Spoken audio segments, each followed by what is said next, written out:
নামাজি বান্দার চেহারা একটা মুচকি হাসি বের হয়ে যাবে। সুবহানাল্লাহ। আচ্ছা, এটা কি মনে হবে 80 বছরের জীবনটা একটা মাত্র সকাল কিংবা একটা মাত্র সন্ধ্যা ছিল। আল্লাহু আকবার। বিবাহিত কারা কারা একটু হাত তুলেন তো। বিবাহিত আছো আছো? আচ্ছা আচ্ছা, বেশি নাই গো, হাত নামান। আল্লাহ, আমি যেন সিরাজগঞ্জকে গিয়ে বলতে পারি যে সিরাজগঞ্জ মানুষ কোরআনকে ভালোবাসে, এই সুযোগটা আপনারা আমাকে করে দিবেন সবাই।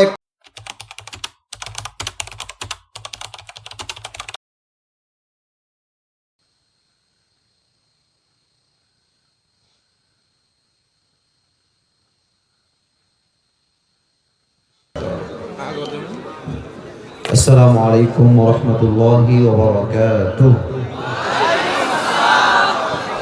ভালোবাসে তারা, আমি প্রমাণও পেয়েছি আজকে সিরাজগঞ্জ মানুষ আসলে হুজুর থেকে মন থেকে ভালোবাসে, ঠিক কি না? এই দাওয়াতে আজকের মাহফিলে চলে আসছি, আশা রাখবো শেষ পর্যন্ত থাকবেন সবাই ইনশাআল্লাহ। তো আসতে হয়ে গেল, যে জোরে বলেন, দোয়া করে যাবেন তো সবাই ইনশাআল্লাহ। আমি যেন সিরাজগঞ্জকে গিয়ে বলতে পারি যে সিরাজগঞ্জ মানুষ কোরআনকে ভালোবাসে, এই সুযোগটা আপনারা আমাকে করে দিবেন সবাই। একটা কাশি দেন, তাকবীর দেন, লিল্লাহি তাকবীর।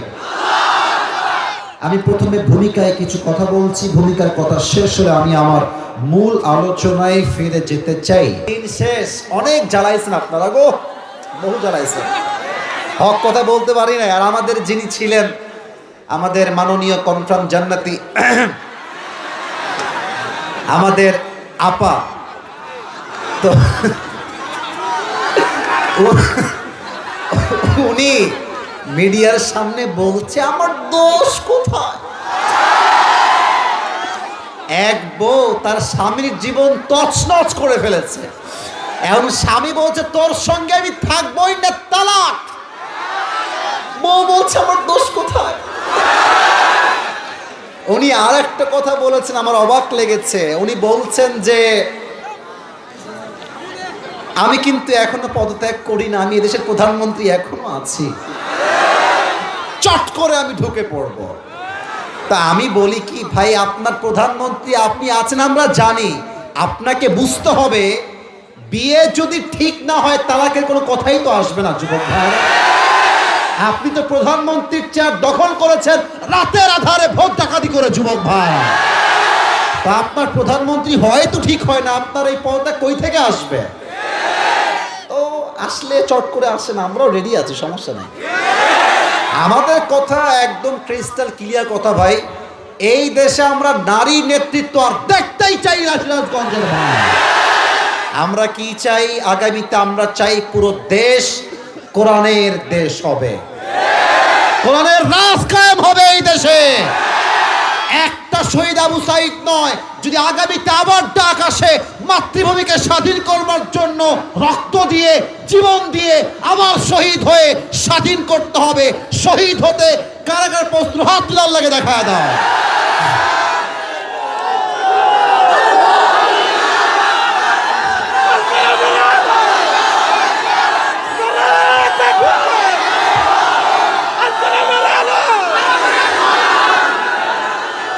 আল্লাহ তাআলা এই স্লোগানকে কবুল করুন, সকলে দিল খুলে পড়ুন আমিন।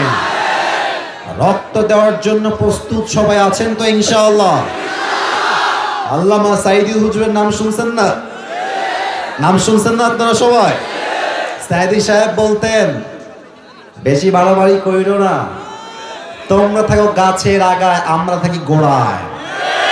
বেশি বাড়াবাড়ি করলে 18 কোটি মানুষ একটা গাছের গোড়ায় ঝাঁকুনি দিবে, মামুর বাড়ি দিল্লি গিয়ে তোমরা পড়বা। দিল্লি গিয়েই পড়েছে। সাইদি সাহেবের প্রত্যেকটা কথাই বাংলার মধ্যে বাস্তবে রূপ নিয়েছে সিরাজগঞ্জের ভাই। অতএব আমাদের এটা বিশ্বাস, যদি সাইদি সাহেব বেঁচে থাকতেন আজকে, আমার মনে হয় 80% আল্লাহর জমিন আল্লাহর রাজ কায়েম হয়ে যেত যুবক ভাই। তারা বুঝে গেছিল যে এই লোককে বাঁচায় রাখা যাবে না, তারা হত্যা করেছে সাইদি সাহেবকে। তবে এটা প্রমাণ হয়েছে, এক সাইদিকে শহীদ করা হয়েছে, হাজার হাজার সাইদি আল্লাহর জমিনে প্রতিষ্ঠিত হয়ে গেছে যুবক ভাই। রুখে দেওয়ার সাধ্য কারো নাই। অতএব শুধু মাহফিলে গলাবাজি করলে হবে না, ঈমান রাখতে হবে, তাজা ঈমান যুবক ভাইরা, ঠিক কিনা বলো? আল্লাহ সেই তাজা ঈমান আমাদের সবাইকে দান করুন, সকলে পড়া আমিন। বিবাহিত কারা কারা একটু হাত তুলেন তো? বিবাহিত আছো? আচ্ছা আচ্ছা, বেশি নাই গো, হাত নামান। আচ্ছা, সিঙ্গেল কারা কারা একটু হাত তুলো তো? হ্যাঁ, না না না না, তোমরা সিঙ্গেল সত্যি না মিথ্যা? শিওর? 100% শিওর? হুজুর এই যে দেখেন সবাই সিঙ্গেল, কারো বউ নাই? কথা একটা, এই শীতকাল কম্বল দিয়ে নয়, ল্যাব দিয়ে নয়, একমাত্র বইয়ের দ্বারা আমাদের শীতকাল দূর হবে। আল্লাহ আব্বা জানদেরকে সঠিক বুঝ দান করে প্রণামের। হাত নামাও, আর মজা নয়, হাত নামা, বসে পড়ো। সোনামণি নতুন নাকি রে? বসে পড়ো। প্রথম তাকবীর দিবেন বিবাহিত ভাইয়েরা, দেখবো কার জোর কত বেশি। বিবাহিত ভাইয়েরা একটু কাশি দেন। বিবাহিত ভাইয়েরা তাকবীর দিবেন, সিঙ্গেলরা চুপ থাকবা। বিবাহিত ভাইয়েরা তাকবীর দেন, লিল্লাহি তাকবীর। সাউন্ড নাই রে ভাই, বিবাহিতদের সাউন্ড খুবই কম। এবার সিঙ্গেলরা কাশি দাও। দেখা যাক কে জিতে। লিল্লাহি তাকবীর। বিবাহিত ভাইয়েরা, আই এম সো সরি, আমাকে মাফ করে দিবেন, আপনারা পারেন না, আপনারা ফেল। আচ্ছা, এবার সবাই মিলে দিবেন, আমি সহ, হুজুর সহ, সবাই সহ। আপনার তাকবীরের ঠেলায় স্টেজ ভেঙে নিচে পড়ে যাবে। হ্যাঁ, গায়ের জোর ঠিক করেন, সবাই কাশি দেন। লিল্লাহি তাকবীর। ভাই কি সাউন্ড, কি রে ভাই, কোথায় আসলাম আমি? আমি তো ভয় পাচ্ছিলাম কই যায়। আমি তো দেখছি আমার সামনে সব বাঘের বাচ্চাগুলো বসে আছে। এরা আল কোরআনের আলো, আল হাদিসের আলো, কোরআন হাদিস যেখানে, আলেম ওলামা যেখানে, সিরাজগঞ্জবাসী যেখানে, এনায়তপুরবাসী যেখানে। বহুত বছর পর কানে হাত দিয়ে তাকবীর দিলাম ঠেলায়। আল্লাহ তাআলা এই স্লোগানকে তার সন্তুষ্টির ওয়াসিলা হিসেবে কবুল করো। একটা গিফট নিয়ে আসছি এনায়তপুরবাসীর জন্য। আমার একটা পাকিস্তানি টুপি নিয়ে আসছি হাদিয়া দেওয়ার জন্য। তবে এটা সবাই পাবে না, ইয়ে হর কিসি কো মিলনে ওয়ালা নেই হ্যায়, ইয়ে নসিব কি বাত হ্যায়, কপালের ব্যাপার, যে কোনো একজন পাবেন। তবে শর্ত বলে দিচ্ছি, এই টুপি পেতে চাইলে শর্ত একটা, এখন থেকে যে ওয়াজটা শুরু করব মূল বিষয়, আপনি চাইলে আপনার মোবাইল ফোনে লিখতে পারেন, not a big deal, no problem at all. অথবা চাইলে আপনি কাগজে কলমেও লিখতে পারেন, নট এ বিগ ডিল, এটা অ্যালাউড, চাইলে লিখতে পারবেন। শেষে গিয়ে আমি আমার মূল ওয়াজ থেকে কিছু প্রশ্ন ছুড়ে দিব, যেই যুবকটা দাঁড়াবে সে উত্তর করতে পারলে এই টুপিটা তার হয়ে যাবে। ঠিক আছে? বলেন সবাই ইনশাআল্লাহ। সবাই কাশি দেন। লিল্লাহি তাকবীর। আজ আমাদের আলোচনার সেন্ট্রাল থিম বা সাবজেক্ট ম্যাটার হচ্ছে the life of hair after, পরকালের জীবন। সিরাজগঞ্জের ভাইরা বলেন সবাই, দুনিয়ার জীবন না পরকালের জীবন? আমি কিছু ইমানির প্রশ্ন করতে চাই এনায়তপুরের ভাইদের কাছে। আমি চাই এই মাহফিলটা ঐতিহাসিক হয়ে পুরো বিশ্ব দেখুক, পুরো বাংলাদেশ দেখুক। এটাকে আমরা সবাই চাই কি চাই না? কিছু ইমানি প্রশ্ন করছি, জাস্ট আনসার মি লাউডলি, দিল থেকে বলবেন, জবান খুলে বলবেন। এখন বাজে রাত প্রায় 12টা। আপনি যে মাহফিলে জীবিত এসেছেন, জীবিত যে ফিরে যাবেন, do you have any guarantee about it? Guarantee আছে? নাই। কুল্লু নাফসিন যায়িকাতুল মাউত, everyone has to take the test of death. প্রতিটা মানুষকে মৃত্যুর স্বাদ গ্রহণ করাবে একজন, তিনি কে? অতএব আমাদের বিশ্বাস আছে। 2, বুঝে শুনে বলবেন, এই জীবনের পরে আর একটা জীবন যে আছে, আবার যে কবরে ঢুকে জীবিত হওয়া লাগবে, এই বিশ্বাস কি আছে সবার? আছে সবার? All the Muslims in this world, we believe that কথা বলো না। We all believe that there will be a final hour bringing the end to this world's life, and there will be a last day after that. There will be no other day. আমরা বিশ্বাস করি এই ক্ষণটাই আসল ক্ষণ নয়, এই মুহূর্তটাই আসল মুহূর্ত নয়। যেমন একটা মুহূর্ত আসবে এমন, যে মুহূর্ত আমাকে দুনিয়ার থেকে কবরের বাসিন্দা বানায় দিবে। ঠিক কিনা বলেন? 3 নাম্বার প্রশ্ন একটু বুঝে বলবেন, না বুঝে বলবেন না। বলেন তো সবাই, দুনিয়ার জীবন কি বেশি উত্তম না আখিরাতের জীবন বেশি উত্তম? সাউন্ড শুনে আমার দিলে গিয়ে আঘাত লাগছে। এত সুন্দর সাউন্ড কোথাও পাওয়া যায় না। দুনিয়ার জীবন কি বেশি উত্তম না আখিরাতের জীবন বেশি উত্তম? ওয়ালাল আখিরাতু খায়রুল লাকা মিনাল উলা। The life of hereafter is much more better than this worldly life. আল্লাহ তাআলা বলছেন, এই দুনিয়ার জীবনের চাইতে আমি আল্লাহ তাআলা আখিরাতের জীবনকে হাজার হাজার গুণ বেশি উত্তম করে দিয়েছি। সুবহানাল্লাহ। আমাকে দেখে আপনাদের কত বছরের বয়স মনে হয়? 40 কে কয় রে? আমার বয়স অন অ্যান অ্যাভারেজ 30-এর কাছে। ওই তো 27-28 বলতেন, 30-এর কাছে। এক্সাক্ট বয়স বলা ঠিক না আসলে, 30-এর কাছে। আমার হুজুর বসে আছে ডান পাশে। হুজুরের বয়স তো 50+ হবে। হুজুর 50 পার হয়ে গেছে। আব্বা জান, আপনার বয়স কত এখন? 70। সর্বনাশ। আমার দিকে তাকান। আমি এটা টাইম পাস করার জন্য বলি না, আমি কোরআন থেকে একটা আয়াত বলবো বলে জিজ্ঞেস করলাম। আয়াতের মর্মার্থ বুঝবেন। 70 বছর আমার মুরব্বী আব্বাজানের বয়স, 80 বছরের বয়স। যখন পরকালের জীবনটা একজন মুরব্বী 80 বছর জীবনের পরে শুরু করবে, মৃত্যুর পরে, তার মনে হবে এই দুনিয়ার পুরো 80 বছরের জীবনটা ছিল একটা সকাল কিংবা একটা সন্ধ্যা। আল্লাহু আকবার। 30 নম্বর পারা সূরাতুন নাজিয়াতের শেষ আয়াত। আল্লাহ তাআলা বলছেন, কান্নাহুম ইয়াওমা ইয়ারাউনাহা লাম ইয়ালবাসু ইল্লা আশিয়াতান আও দুহাহা। পরকালের জীবন যখন শুরু হয়ে যাবে, মানুষ যখন পরকালের জীবন শুরু করবে, তার কাছে পরকালের জীবনটা এত এত এত লম্বা মনে হবে 80 বছরের জীবনটা একটা মাত্র সকাল কিংবা একটা মাত্র সন্ধ্যা ছিল। আল্লাহু আকবার। এবার সবাই যারা আছেন আমার প্রিয় ভাইয়েরা, মায়েরা, বোনেরা, মুরব্বীরা, যুবকেরা, চোখটাকে জাস্ট ফর 5 সেকেন্ডস, 5 সেকেন্ডের জন্য সবাই চোখটা বন্ধ করবেন, নিজেকে ওয়াজের মাঝে ঢুকাই ফেলবেন। আমিও আমার চোখ বন্ধ রাখবো। 5 আমি নিজেই গুনবো। 5 গোনা শেষ হবে, then you will open your eyes, then চোখ খুলবেন। আদারওয়াইজ আমি না গুনলে কেউ চোখ খুলবেন না। মেহেরবানি করে আবদার করছি, পরকালের জীবনটা আজকে মাথায় ঢুকাতে চাই, সবার হৃদয়ে ঢুকাতে চাই। সবাই চোখটা বন্ধ করেন জাস্ট ফর 5 সেকেন্ডস। আমিও বন্ধ করেছি, আমার চোখ বন্ধ আছে। আমি 5 গুনছি, সবাই বন্ধ করবেন। মুরব্বী, যুবক, মায়েরা, বোনেরা। 1 2 3 4 ফাইনালি 5। চোখ খোলা। এবার আমি যা বলি কোনো ঠিক বেঠিক লাগবে না, চুপ করে শোনো, একটু পরে ঠিক বেঠিক বলবেন। আমরা এখন আছি সিরাজগঞ্জ জেলার এনায়েতপুর থানার ছোট্ট একটা গ্রামের মাঠে। আগামীকাল সকাল যখন হয়ে যাবে, কেউ যাবে স্কুলে, কেউ যাবে কলেজে, কেউ যাবে দোকানে, কেউ যাবে মেইন শহর সিরাজগঞ্জে। বুঝে শুনে উত্তর দেন।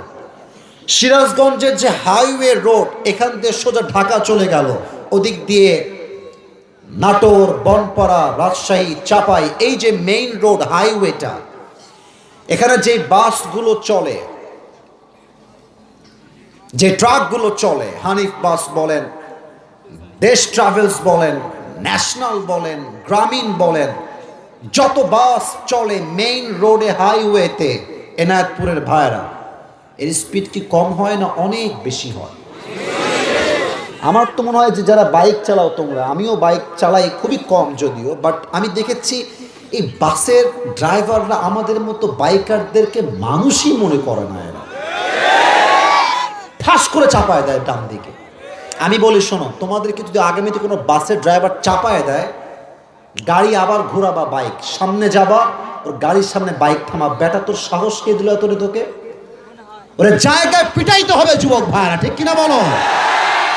তো আপনি যাচ্ছেন কালকে সিরাজগঞ্জের মেইন শহর, তো এটা হচ্ছে আপনার বাসার রাস্তার গলি, and this is the main road, this is the highway road।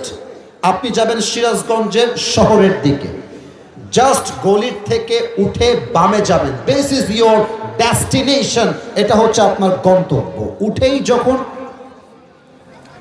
বাম দিকে টার্ন নিয়েছেন যাওয়ার জন্য, ঠিক পেছন থেকে বিশাল বড় একটা বাস হানিফ আপনার বাইকে এসে এমন জোরে একটা ধাক্কা দিয়েছে, সিএনজিতে এমন জোরে একটা ধাক্কা দিয়েছে, এক ধাক্কায় আপনি 40 হাত দূরে গিয়ে পড়েছেন। আয় হায়, পড়ে উড়ে গিয়ে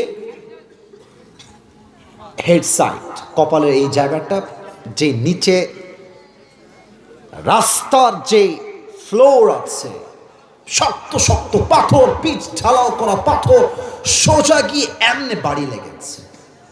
আর বাড়িটা এত জোরে লেগেছে, কপালটা ফেটে ফিলকি দিয়ে রক্ত গলগল গলগল করে বের হয়ে পুরো রাস্তায় রক্ত মেখে গেছে। আহা, এই অ্যাক্সিডেন্ট দেখে চতুর্পাশে সব লোক দৌড়ায় আসে, আরে বাঁচাও, ধরো ওকে, ধরে হসপিটাল নিয়ে যাও।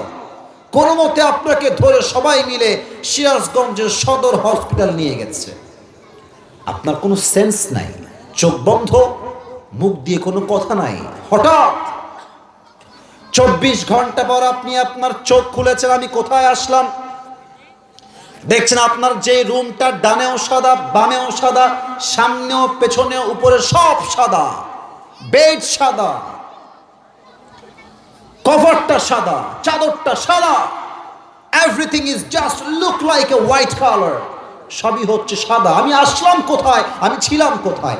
একটু পরে চোখটা খুলে দেখছেন ঠিক সামনে আপনার যে গ্লাসটা আছে, গ্লাসে লেখা আছে ইংরেজিতে ICU। এটা কোন স্টেজ? মানুষ যখন আর বাঁচে না, শেষ লেভেল যখন মানুষের, তখন তাকে নেওয়া হয় ICUতে। আপনি দেখেই আপনার মাথা টনক নড়ে গেছে। কোথায় ছিলাম, কোথায় আসলাম? হায়াত কি শেষ হয়ে গেল আমার? ওই দিন যুবকরা আফসোস করবে, ইস কেন আমি নামাজ পড়লাম না, ইস কেন আমি হারাম প্রেম করলাম। মুরব্বী আফসোস করবে, ইস সুদের ব্যবসা কেন করলাম, ইস ঘুষ কেন খাইলাম। প্রত্যেকটা আমি আফসোস করবে, ইস পর্দা আমি কেন করলাম না, ঠিক কিনা বলে? এই চিন্তা করতে করতেই দেখবেন আপনার উইন্ডো, জানালা, একজন যুবক আকাশ থেকে নেমে আসছে। সিরাজগঞ্জ এনাদপুরের ভাড়া, আকাশ থেকে যে নেমে আসে, এটা কি মানুষ হয় না ফেরেশতা হয়? কে উঠছে ওখানে? আসো, খবরদার, কেউ না, একজনও না।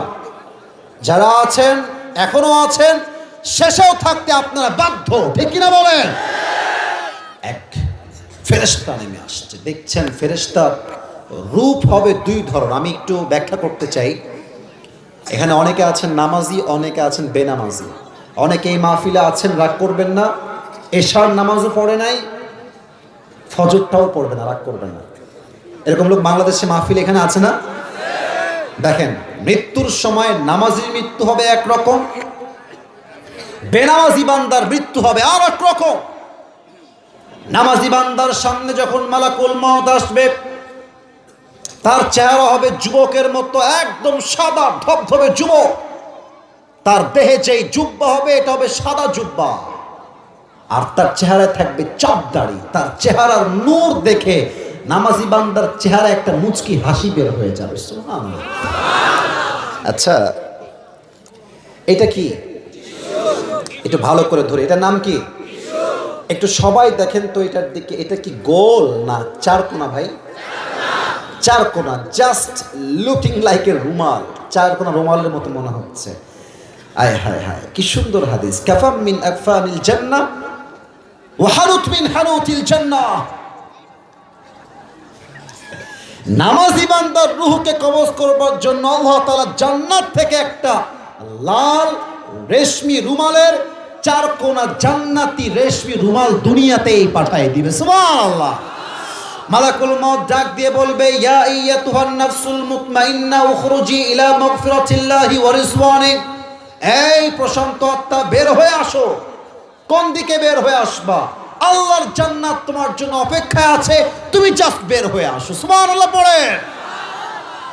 এবার আসেন বেনামাজি ভাইরা, যারা নামাজ পড়েন নাই আজকে, পে ইউর অ্যাটেনশন, মনোযোগ বাড়ান। মুরব্বী যে নামাজ পড়েন না এখনো পর্যন্ত, শেষ বয়সে এসে আমার কথাকে দিল দিয়ে শ্রবণ করবেন। বেনামাজি বান্দার সামনে যখন মালাকুল মউত আসবে, আমাকে দেখেন, তার দেহের এই যে রংটা হবে, এটা হবে নীল রং, নীলাভ বর্ণের চেহারা, নীল বর্ণের দেহ। তার এই যে পা থাকবে জমিনে, হে তথা মাথা থাকবে আকাশ বরাবর, বিশাল লম্বা দেহতা। আর তার কুৎসিত চেহারার রং দেখে বেনামাজি যুবক আর মুরব্বীর পুরো দেহটা থর করে কাঁপবে। আহা, রূহটা বের হতে চাইবে না। একবার ডান দিকে, আরেকবার বাম দিকে, আরেকবার পেছনের দিকে পালাতে চাইবে রূহটা। আমার বাম হাত দেখেন, মালাকুল মউত এক ধমক দিবে, ইয়া আইয়াতুহান নাফসুল খাবিসা উখরুজি ইলা মাবিল্লাহ। এই বেনামাজি বান্দা, কই পালাস? পালাবার কোনো জায়গা নাই। এমনি ঠাস করে এক থাবা দিবে বেনামাজি মুরব্বী যুবকের রূহের দিকে।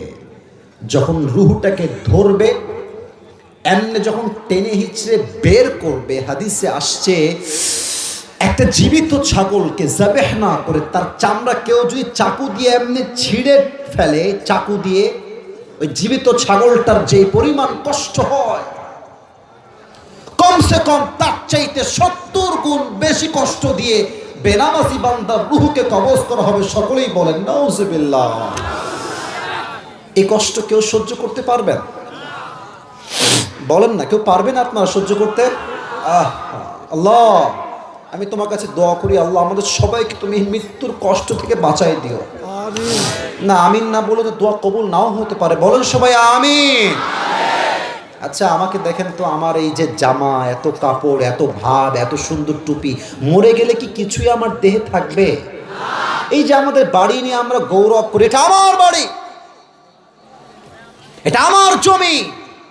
আসল কথা হচ্ছে, আপনি কালকে মরলে আপনার ছেলে বলবে এটা আমার বাড়ি, তারপরের দিন সে মরলে তার নাতি বলবে এটা আমার বাড়ি। ঠিক কিনা বলেন?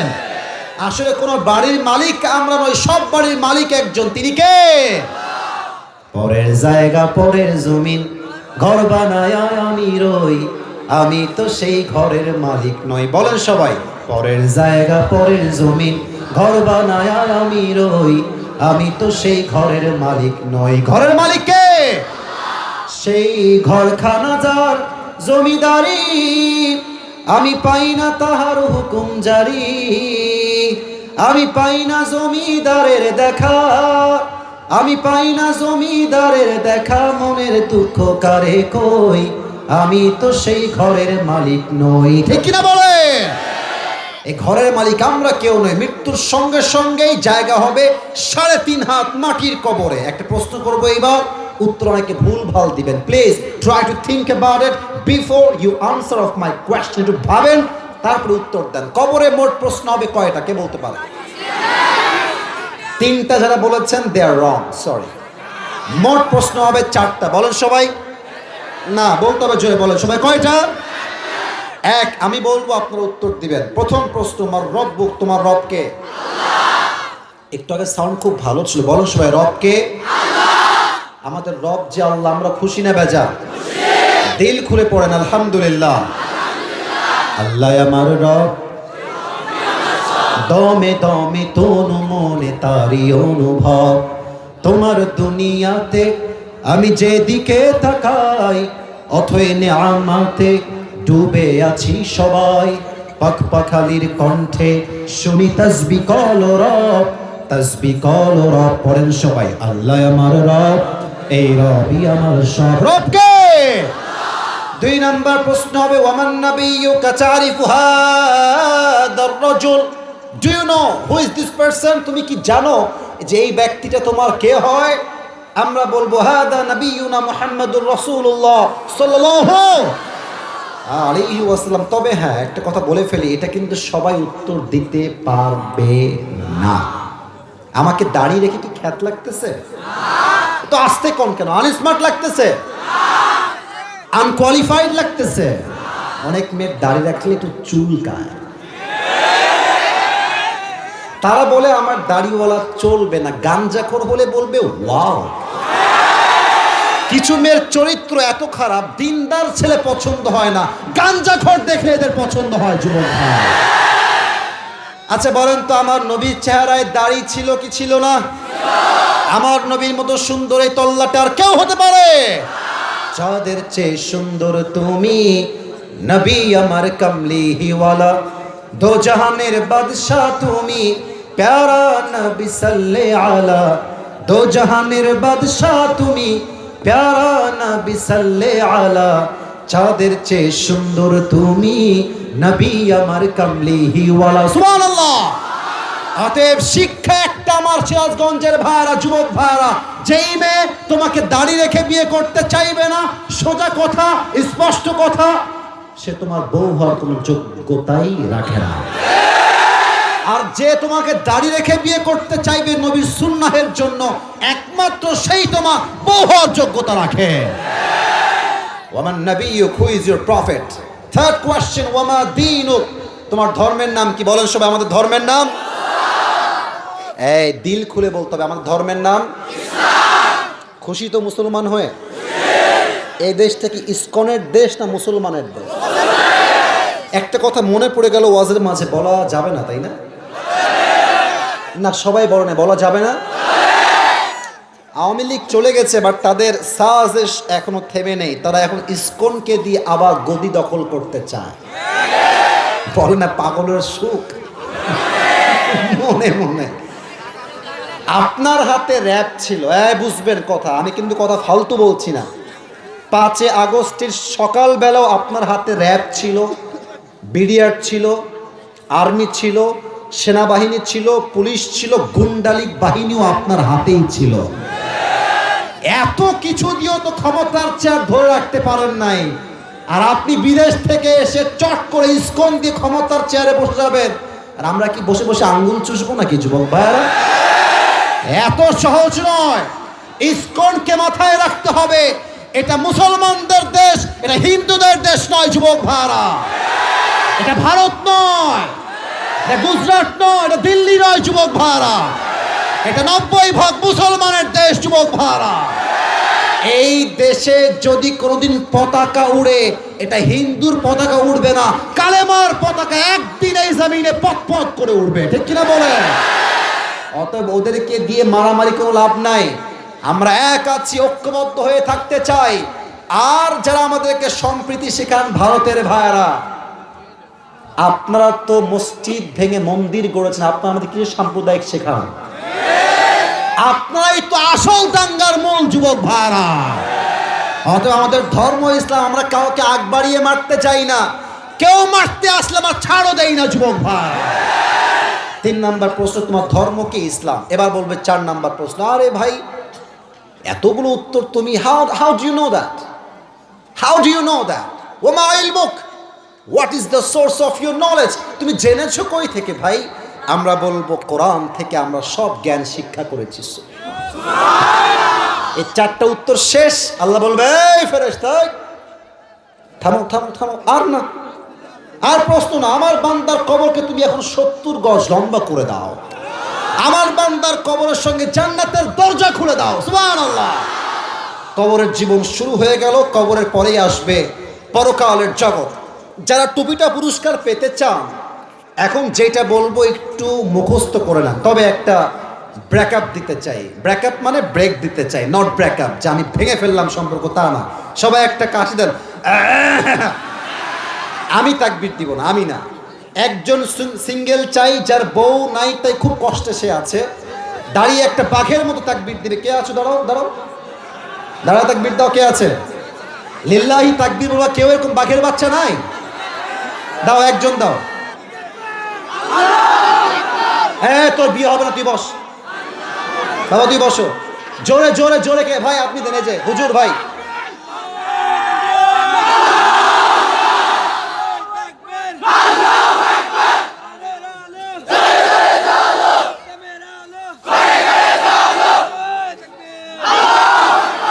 আপনার বিয়ে মোটামুটি কনফার্ম, মোটামুটি আওয়াজ আছে। এবার সবাই মিলে তাকবীর দেন, লিল্লাহি তাকবীর। পরকালের জীবনটা হচ্ছে মোট 3 ভাগে বিভক্ত। সিরাজগঞ্জে এনায়তপুরের ভাইরা কয় ভাগ?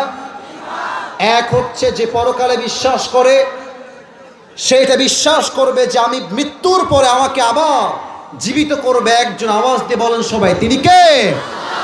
2 নাম্বার, পরকালে যে বিশ্বাস করবে সে কথা বিশ্বাস রাখবে আমার আমল চাই শস্যের দানা পরিমাণ হোক না কেন, কিয়ামতের কঠিন দিনে হিসাব দিবসে জাররা জাররা আমলের হিসাব নিবে একজন, তিনি কে? আপনাদের বাসা টিনের কার আছে? টিনের বাসা? হ্যাঁ, অনেকের আছে, হাত নামান। আমার আব্বা আম্মা টিনের বাসায় থাকে। আমরা খুব বড়লোক নই, আমরা সবাই মধ্যবিত্ত পরিবারের সন্তান। আমি একটা কথা বলেছিলাম, তোমাদের মনে আছে কিনা? মধ্যবিত্ত পরিবারের সন্তান মানেই হচ্ছে একটা ব্র্যান্ড। যুবক ভাই, আমাদেরকে আপনি যেখানেই দিবেন আমরা সেখানেই থাকবো। সাইকেল দেন চলবে, বাইক দেন চলবে, কার দেন চলবে, যদি হেঁটে যেতে হয় হেঁটেও আমাদের চলবে।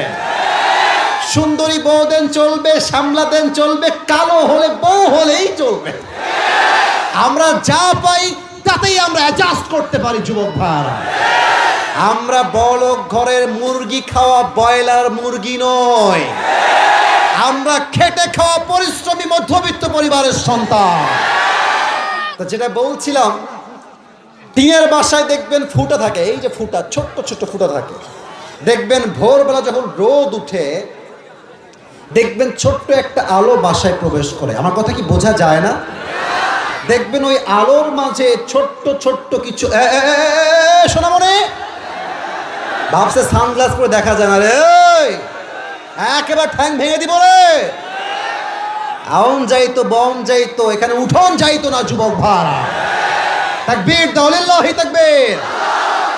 এটা কিন্তু আমার পাওয়ারফুল সানগ্লাস, আমি সব দেখতে পাচ্ছি। ভাইবেন না কিছু দেখি না ভাই, খবরদার কেউ যাবেন না। যে উঠবে ও লুঙ্গি টাইনা ধরে বসাই দিবা। যুবক ভাই, তো দেখবেন টিনের বাতাসে যেই আলোগুলো বের হয়, আলোর মাঝে ছোট্ট ছোট্ট ময়লা দেখা যায়। ময়লা কি ধরা যায়? ধরতে যাবেন দেখবেন গায়েব হয়ে যায়। এটাকে আরবিতে বলে জাররা, জাররা জাররা। ফামান ইয়ামাল মিসকাল যাররাতিন খায়রান ইয়ারা। এই জাররা পরিমাণ আমল যে বান্দা করবে, ভালো হোক খারাপ হোক, প্রত্যেকটা আমলকে পাই টু পাই হিসাব নিবে একজন, তিনি কে? এবার বলেন তো, জান্নাতে যাওয়ার জন্য 100 আমলে কত আমল লাগবে? হ্যাঁ, রাইট, 51, 51। বলেন সবাই কত? এবার 2 হাত দেখেন। এই বাবুরা, বসো, তুমি ক্যামেরাম্যান বসো। এটা হচ্ছে ডান আমল। আমি হাদিস বোঝাচ্ছি, প্লিজ পে ইউর অ্যাটেনশন, মনোযোগ চাই। এটা হচ্ছে ডান আমল, এটা হচ্ছে বাম আমল। এটা হওয়া লাগবে 51। তো একজন বান্দা কিয়ামতের দিন দাঁড়াবে যার আমলটা নট 51, এটাও 50, এটাও 50, সমান সমান। তো বুঝে থাকলে বলবেন, সিরাজগঞ্জের এনায়েতপুরের ভাইয়েরা, জান্নাতে যাওয়ার জন্য আর কয়টা আমল লাগে? রাইট আনসার, বলুন সবাই, কয়টা লাগে? ওই যুবক ভাববে, আরে টেনশন নাই, আমার মা তো এখানেই আছে, আমার বাপ তো এখানেই কবরের এই কিয়ামতের ময়দানেই আছে, বাপকে বললেই বাপ দিয়ে দিবে। ভাববে R15 তো চাইলে মনে পাওয়া যায় বাপের কাছে। না না, একদম হাসির কথা না। শুনে, আব্বা একটা আমল পেলেই আমি জান্নাতি, আব্বা একটা আমল দেন তো আমাকে। ছেলে বাপকে বলছে। আব্বা কি বলবে জানেন? আব্বা বলবে, তুই কে, কই থেকে আসছিস, তোকে আমি চিনি না। আস্তাগফিরুল্লাহ, আস্তাগফিরুল্লাহ, আল্লাহু আকবার, মাআযাল্লাহ, আল্লাহু আকবার। আব্বা বলবে, কে তুই, কিসের বাবা? আমার তো দুনিয়ায় কোনো ছেলেই ছিল না, বের হয়ে যায় এখান থেকে। যুবকের মাথা টনক নড়ে যাবে, আরে আমার বাবা মাকে চেনে না, কেমন সম্ভব এইটা? এবার মায়ের কাছে যাবে, আম্মা জান, আপনার ছেলে একটা আমল পেলেই জান্নাতি। আম্মা, আম্মা একটা আমল দেন আমাকে। মা বলবে এই তুই কে, কই থেকে আসছিস? মান আনতা, হু আর ইউ, কে তুমি? বের হয়ে যাও, বের হয়ে যাও। কিসের মা? আমার তো কোনো ছেলেই দুনিয়াতে ছিল না, বের হয়ে যাও। মা, বাবা, ভাই, বউ, বাচ্চা কেউ চিনবে না, কেউ একটা আমল দিবে না। ওই বান্দা হতাশ হয়ে যাবে, চুপচাপ এইভাবে হেলান দিয়ে বসে থাকবে হতাশ। এক যুবক দৌড় দিয়ে আসবে, এসে বলবে ভাই আপনার কি হয়েছে, আপনি হতাশ কেন? বলবে আরে ভাই আপনি জানতো কিসের, আপনি আসছেন হেল্প করার জন্য, বাপ চিনছে না, মা চিনে না, আপনি কোথাকার কে ভাই, জানতো এখান থেকে, আপনাকে দিয়ে আমার কোনো কাজ নাই, বের হয়ে যান। তো সে বলে ভাই বলেন তো, হতে পারে আমিও তো আপনাকে সাহায্য করতে পারি, বলেন না কি হয়েছে আপনার।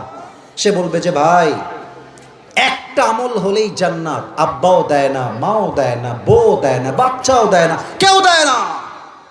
ওই ভাই বলবে ও একটা আমল লাগবে ভাই, আচ্ছা যান, একটা আমল আমি আপনাকে দান করব। বলবে আরে ভাই আপনি দিবেন একটা আমল, দেন দেন দেন দেন দেন। একটা আমল নিয়ে সোজা রবের কাছে দৌড় দিবে, আল্লাহ আমি আমার একটা আমল পেয়ে গিয়েছি, আমাকে জান্নাত দাও। আল্লাহ বলবে কি রে, তোকে একটা আমল কে দিয়েছে? আল্লাহ কি জানে না? বোঝে নাই মনে হয়, আল্লাহ কি জানে না? ওই বান্দা বলবে হাদা আখি, this is my brother who has given me this just on this, এই ভাই আমাকে এক আমল দিয়েছে। আল্লাহ বলবে এই তেরা দিমাগ তো ঠিক হ্যায়, doesn't make any sense, মাথা ঠিক আছে তো? একটা আমল বাপ দেয়নি, মা দেয়নি, বউ দেয়নি, বাচ্চা দেয়নি, who are you, তুমি কে, তুমি কেন দিয়েছো একটা আমল? ওই বান্দা বড় অবাক করা কথা বলবে, বলবে আল্লাহ আমার কাছে আছেই মাত্র একটা আমল, আমি তো এটা থাকলেও জাহান্নামী, না থাকলেও জাহান্নামী। তা আমি ভাবলাম একটা আমল দিয়ে আমার ভাই যদি জান্নাতি হয়ে যায়, আমার ভাইকে দয়া করলে আমার দোষ কোথায়, আমি দান করে দিয়েছি আল্লাহর জন্য। আল্লাহ বলবে তুমি কি আমার চাইতে বেশি দয়াময় হতে চাও? তুমি কি আমার চাইতে বেশি মায়াময় হতে চাও? নো, আনার রহমান, আনার রহিম, I am the most merciful, I am the most gracious, I am the most kindful Lord. আমার মতো দয়াময় মায়াময় রব আর কেউ নাই। আজ তুই একটা আমল পেয়েছিস, তুই একা জান্নাতে যাবি না, তোকে যেই ভাই একটা আমল দিয়েছে তুইও যা, তোর ভাইকে নিয়ে দুইজন একসঙ্গে জান্নাতে চলে যা। এই হচ্ছে সেই আমল, একটা আমল কম বেশি হয়ে গেলে আপনি হয়ে যাবেন জাহান্নামী মানুষ। তবে হ্যাঁ, কিয়ামতের দিন প্রথম হিসাব কি বিষয় হবে সিরাজগঞ্জের ভাইয়েরা? এত আস্তে কেন বললেন? বলেন সবাই কি? আউয়ালু মা ইউহাসাবু বিহিল আবদু ইয়াউমাল কিয়ামাতি আস-সালাহ। মিজানুর রহমান আজহারীর নাম শুনছেন না? আচ্ছা, ওয়াজ তো বাজে প্রায় একটার কাছাকাছি, আপনারা কি ভাবতেছেন ওয়াজ এখনই শেষ করে দিলে ভালো হবে? আপনাদের সাউন্ড তো বোঝা যাচ্ছে আগেও বীর পুরুষ, এখনো বীর পুরুষ আমার সামনে বসে আছে। আজহারী সাহেবকে তো আমরা দেশে এখনো পাই নাই পরিপূর্ণ মাহফিলের জন্য, তবে আশা করা যায় নেক্সট মান্থে তিনি বাংলাদেশে আসবেন, কিছু প্রোগ্রাম তিনি করবেন। তো ওনারা একজন নানা ছিলেন, অনেক যুবক তোমরা চিনো, তার নাম হচ্ছে গোলাম সারোয়ার সাইদি হুজুর। মাশাআল্লাহ, ইউ নো দ্যাট, মাশাআল্লাহ। সাইদি সাহেব ওনার নাম, গোলাম সারোয়ার সাইদি হুজুর। তো উনি ওয়াজ মাহফিল খুব কমই করতেন, জুমার খুতবা বেশি দিতেন। উনি জুমার খুতবায় একটা কথা বলেছিলেন যেটা আমার কলিজায় আঘাত করেছে ভাই। অনেক যুবকের জীবন পরিবর্তন হয়েছে আমি জানি। উনি বলতেন যে নামাজ নাই যার, ইমান নাই তার। না কথা ঠিক না বললে তো ওয়াজ করে শান্তি পাওয়া যাবে না, বলেন কথা ঠিক আছে কিনা? নামাজ নাই যার, মুসলিম হিসেবে পরিচয় তার কোনো অধিকার তার নাই সিরাজগঞ্জের ভাড়া। ওমর ফারুক রাদিয়াল্লাহু তাআলা আনহুর কাছে একজন আগুনের পূজারী, তার নাম হচ্ছে আবু লুলু আল মাজুসি, এসে বলছে ওমর তোমার কাছে একটা অভিযোগ আছে। কি অভিযোগ? এই হাদিসটা আমি শেষ হাদিস বলছি, প্লিজ কেউ কথা বলবেন না, ডানবাম হবেন না। শেষ হাদিস, শেষ ভালো যার সব ভালো তার। এসে বলছে ওমর আমার যে মালিক আছে সে প্রত্যেক দিন আমার কাছে 6 দিরহাম করে চার্জ করে, তো আমি এত দিরহাম দিতে পারি না, আমি তো গরিব মানুষ, তুমি একটু কমায় দাও, কমায় দিলে আমার জন্য ভালো হয়। তো বলছে 6 দিরহাম কেন, তুমি কি করো, তোমার ব্যবসা বা তোমার চাকরির সোর্স কি? তো সে বলছে ওমর আমি মূলত খঞ্জর বানাই, চাকু বানাই, চাকু। আমার ডান হাত দেখেন বুঝবেন, খঞ্জর হচ্ছে ডানেও ছুরি বামেও ছুরি, মাকবাদাতু ফি ওয়াসাতি, এক্স্যাক্টলি লাইক দিস, এরকম। মাঝে হচ্ছে হ্যান্ডেল, ডানেও চাকু বামেও চাকু। বলছে ও আচ্ছা আচ্ছা, তুমি খঞ্জর বানাও? ওরে ভাই, তোমার তো অনেক বড় ব্যবসা, তোমার তো 6 দিরহাম নয়, at least you should be charge 10 dirham, তোমার তো 10 দিরহাম চার্জ হওয়ার কথা। এই কথা শুনে ওই কাফের গেছে তেলে বেগুনের জ্বলে। বলছে ওমর আচ্ছা, সবাই যেহেতু মুসলমান তাই তুমি সবার বেলায় নরম, আর আমি যেহেতু কাফের তাই তুমি আমার বেলায় হয়েছ গরম। আচ্ছা তাই, ঠিক আছে, তোমার স্বজন প্রীতির বিচার আমি করব। হুমকি দিয়েই বের হয়ে গেছে, হুমকি দিয়ে বের হয়ে গেছে। সারা রাত মিলে ওমর ফারুককে হত্যা করবার জন্য বিশাল লম্বা একটা ছুরি বানিয়েছে। ছুরিটা বানিয়ে পেটের ডান দিকে বিশাল লম্বা একটা খাপ বানিয়ে লুকায় রাখছে। সিরাজগঞ্জের ভাইরা, শীতকালে ঠান্ডা লাগলে আমরা কি মুড়ি দেই? চাদরটা আমি অলরেডি উঠাই ফেলছি, বলেন সবাই কি মুড়ি দেই? আমি দেখাচ্ছি হাদিসটা প্র্যাকটিক্যালি একটু বোঝার ট্রাই করবেন। সে ওমরকে হত্যা করেছে কেমন, এই দেখেন। আমাকে বুঝতে হবে আমার কথা, আমার পেটের দিকে দেখেন। পেটের এখানে খঞ্জর রেখেছে, খাপ আটকায় দিয়েছে, কথা কি বোঝা যায়? আচ্ছা, এবার চাদরটা এমনি নিয়েছে। ওয়েট এ মিনিট, এই চাদরটাকে কেমনে নিয়েছে আমি হাদিসের ভাষ্য মতো যে বোঝাচ্ছি আর কি। এটাকে নিয়েছে এই পর্যন্ত, জাস্ট লাইক এ নেকাব। মেয়েদের নেকাব আছে না, নেকাব, নেকাবের মতো। আচ্ছা, চাদরের এই ডান দিক থেকে নিয়ে এইভাবে দিয়ে পুরো মুখ ঢেকে ফেলেছে, জাস্ট চোখ দেখা যায় অ্যান্ড নাথিং এলস, আর কিছুই দেখা যায় না। এখানে চাকু, পুরো দেহ ঢাকা, মুখ ঢাকা। ফজরের আজান হয়েছে, ছদ্মবেশে মুনাফেক ওমরকে হত্যা করবার জন্য মুসল্লি রূপে আসছে। নামাজ কিন্তু পড়বে না, মুসল্লি রূপে আসছে, মুনাফিকের রূপে। ওমর ফারুক সেই বলছে সফু সুফুফাকুম, কাতার সোজা করো, কাঁধে কাঁধ মিলিয়ে দাও, আল্লাহু আকবার। সানা পড়েছেন আলহামদুলিল্লাহি রাব্বিল আলামিন আর রহমানির রহিম মালিক ইয়াউমিদ্দিন। সূরা ফাতিহা পড়েছেন, কিরাত পড়েছেন, আল্লাহু আকবার। রুকুতে গিয়েছেন, পেছন থেকে আবু লুলু আল মাজুসি যখনই ওমর রুকুতে গিয়েছে, পর্দাটা এমনি করে চাদরটা উড়াই দিয়েছে। তার পেটের ডান দিক থেকে বিশাল লম্বা একটা খঞ্জর চাকু বের করেছে।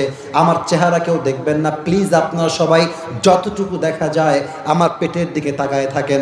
সামনের দিকে গিয়েছে সেই কাফেরের বাচ্চা আবু লুলু আল মাজুসি, সামনের দিকে গিয়ে শক্ত করে চাকুর হ্যান্ডেলটা ধরেছে এমনে, সোজা ওমরের সামনে গিয়ে ওমরের পেটের ডান দিক থেকে শুরু করে একবার এমনে পোজ দিয়েছে, আবার এমনে পোজ দিয়েছে, আবার এমনে পোজ দিয়েছে। এই তিনটা চাকুর পোছে এমন ধার ছিল, হাদিসে আসছে ওমরে ফারুকের 2 পেটটা কেটে গিয়েছে।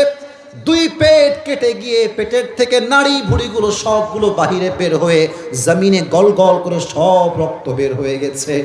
আর ওমরে ফারুক নামাজের মাঝেই চিৎকার দিয়ে বলছে কতালানি আল কালব, কতালানি আল কালব, আমাকে একটা কুকুর হত্যা করেছে, কে আছে আমাকে বাঁচাও। কতালানি আল কালব, কুকুর আমাকে হত্যা করেছে, আমাকে বাঁচাও। এই কথা বলে ওমর ফারুক নামাজের মাঝেই উল্টে পড়ে গেছে। আয় হায় হায়, যখন তিনি উল্টে পড়ে গেছে, ওই কাফেরটা তাকে আঘাত করে পেছন দিক থেকে পালায় যাচ্ছে। আর সাহাবীরা নামাজের মাঝে ওর কলারটা ধরেছে এমন শক্ত করে। আর ওই কাফের এতটা নিকৃষ্ট ছিল যে তাকে ধরতে এসেছে তাকেই চাকু দিয়ে এমনি এমনি এমনি আঘাত করেছে, এমন আঘাত করেছে 7 জন সাহাবী নামাজরত অবস্থায় চাকুর আঘাতে স্পট ওখানেই শহীদ হয়ে গেছে। ওমরে ফারুককে তুলে ডান দিকে নিয়ে গেছে। সাহাবীরা চিৎকার করে, চাই না তবিব, ডাক্তাররা কোথায়, দৌড় দিয়ে আসো, ওমরে Farooq is going to die, বাঁচাও তাকে। ডাক্তাররা সব দৌড় দিয়ে আসছে। ওমরে ফারুক অজ্ঞান হয়ে এমন করে শুয়ে আছে, ওমরে ফারুকের পেছন দিকে 2 হাত দিয়ে ওমরে ফারুককে হালকা করে এমন করে তুলেছে, 2 ঠোঁট 2 দিকে দিয়েছে, মুখটা হালকা ফাঁকা করেছে, একটা পানির বোতল দিয়ে মুখের ভিতরে পানি দিয়েছে, 1 ঢোক পানি। আমার সিরাজগঞ্জের ভাইয়েরা দিল থেকে হাদিসটা শুনবেন। পানি যখন গলার ভিতরে দিয়েছে, পেট এই পাশ দিয়ে পুরো কেটে ফেড়ে সব নাড়ি ভুঁড়ি বের হয়ে গেছে। পানি যখন মুখের ভিতরে দিয়েছে, মুখ দিয়ে পানি যখন নিচে গিয়েছে, গলায় আসছে, গলার থেকে বুকে গিয়েছে, বুক থেকে যখন পেটের মধ্যে ঢুকবে, পানিগুলো একটা ফোঁটাও পানি পেটের মধ্যে থাকে নাই, সবগুলো পানি এই পেট কেটে সবগুলো গল গল করে জমিনে পড়ে গেছে। সব পানি পেট দিয়ে কেটে বাহিরে বের হয়ে গেছে। ডাক্তাররা বলছে দুধ নিয়ে আসো, দুধ সহজে বের হবার, দুধ হচ্ছে গাঢ় খাবার, দুধ নিয়ে আসো। দুধ নিয়ে আসছে, অমরকে উঠিয়ে দুধ দিয়েছে তার মুখে। দুধগুলো গলা দিয়ে নেমে, বুক দিয়ে নেমে, পুরো পেট কেটে সবগুলো দুধ বাহিরে বের হয়ে গেছে। এই দৃশ্য দেখে সাহাবীরা বুঝে গেছেন, না এই মানুষটা হয়তো বা আর বাঁচবে না, শেষ হায়াত।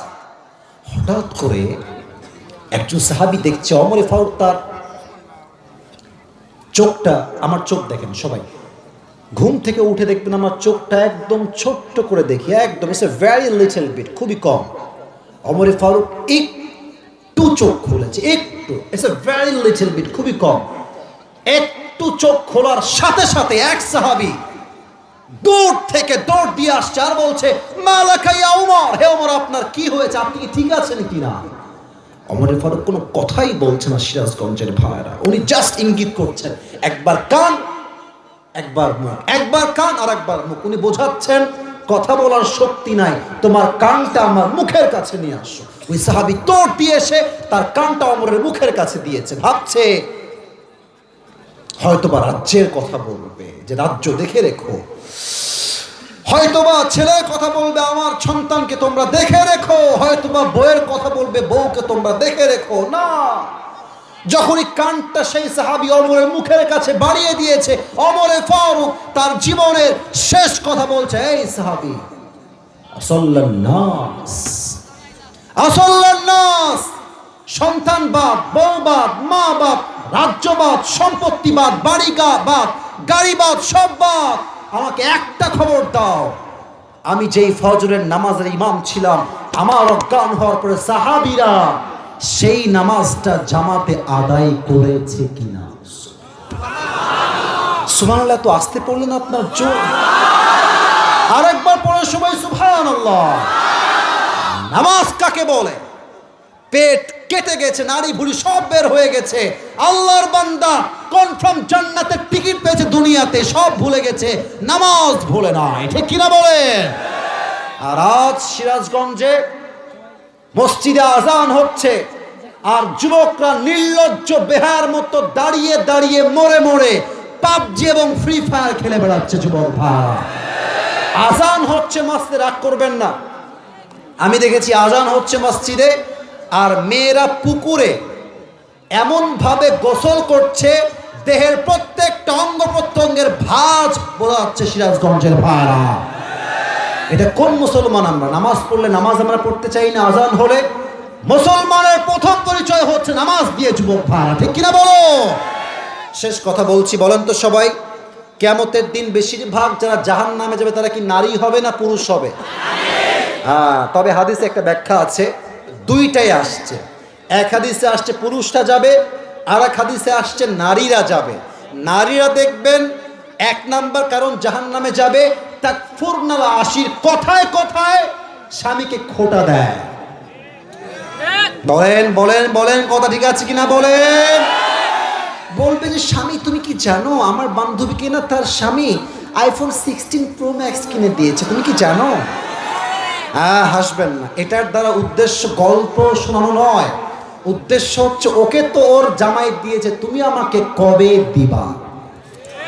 আরে বিবাহিত মেয়ে তো বহুত দূরের কথা, আজকাল কিছু মেয়েদের রুচি এত খারাপ, এরা আইফোন 16 প্রো ম্যাক্স পাওয়ার জন্য কক্সবাজার পর্যন্ত চলে যায়। যুবক আল্লাহ এদেরকে হেদায়েত দান করুক, সবাই পড়ে আমিন। স্বামীর অবাধ্য হওয়ার জন্য মেয়েরা বেশি জাহান্নামে যাবে, 1 নাম্বার। 2, এটা বলে শেষ করছি, বেশিরভাগ মেয়ে জাহান্নামে যাবে এমন কিছু পোশাক মেয়েরা আজকাল পরে বেড়ায়, পোশাক দেখলেও মনে হয় উলঙ্গ মেয়ে রাস্তায় হেঁটে বেড়াচ্ছে যুবক ভাইরা। না, এটা তো সিরাজগঞ্জের মাটিতে নাই, আরে নাই। শুধুমাত্র জিন্সের প্যান্ট আর টি শার্ট নয়, মেয়েরা আজকাল বোরকাও পরে, এমন টাইট ফিটিং বোরকা, দেহের প্রত্যেকটা অঙ্গ প্রত্যঙ্গের ভাঁজ বোঝা যায় সিরাজগঞ্জের ভাইরা। সেই মেয়েদেরকে বলতে চাই, বোরকার কোনো দরকার আপনার নাই। আপনার মতো মেয়ে বোরকার সম্মান নষ্ট করছে, আপনার জন্য জিন্সের প্যান্ট পরিধান করাই মানায় যুবক ভাইরা। সেই মেয়েদেরকে হেদায়েত দান করুন, সকলে পড়া আমিন। 2 নাম্বার হিসাব দিব শেষ, 3 নাম্বার বলে শেষ করছি। 2 দল হবে, এক হচ্ছে ডানপন্থী, বলে শেষ করছি, কথা বলছি। এক হচ্ছে ডানপন্থী আর এক হচ্ছে বামপন্থী। বলেন সবাই, কয়পন্থী? এক বাম আর এক ডান। আমরা কোনটা হতে চাই, ডান না বাম? হ্যাঁ, জোরে বলেন সবাই, বাম না ডান? আমরা কি জাহান্নামে যেতে চাই না জান্নাতে যেতে চাই? ফারিকুম ফিল জান্নাতি ওয়া ফারিকুম ফিস সাইর। এক দল যাবে জাহান্নামে আর এক দল যাবে জান্নাতে। আল্লাহ তুমি সবাইকে জান্নাতি মানুষ হিসেবে কবুল করে নিও, প্রণামে। এক দল যাবে জান্নাতে, কাতার হয়ে যাবে। আল্লাহ বলবে, এই মফিজ তুমি বের হও, এই আব্দুল হালিম তুমি বের হও, এই আব্দুল্লাহ তুমি বের হও। ওরা বলবে, আল্লাহ আমরা কি জান্নাতে যাব না, আমরা কি জাহান্নামী হয়ে যাব? থর থর থর থর করে কাঁপবে। আল্লাহ বলবে, আরে থামো, তোমরা জান্নাতে যাবা, তবে আজ তোমাদের কোনো হিসাব হবে না, তোমরা বিনা হিসেবেই জান্নাতে যাবা। সুবহানাল্লাহ। আল্লাহ তুমি আমাদের সবাইকে বিনা হিসাবে জান্নাতে যাওয়ার তৌফিক দিও, সকলে প্রণামে। বিনা হিসাব কেন? তোমরা ধৈর্যশীল ছিলা এই জন্য। এবার সবাই 2 হাত তুলে, সবাই এদিকে আসুন।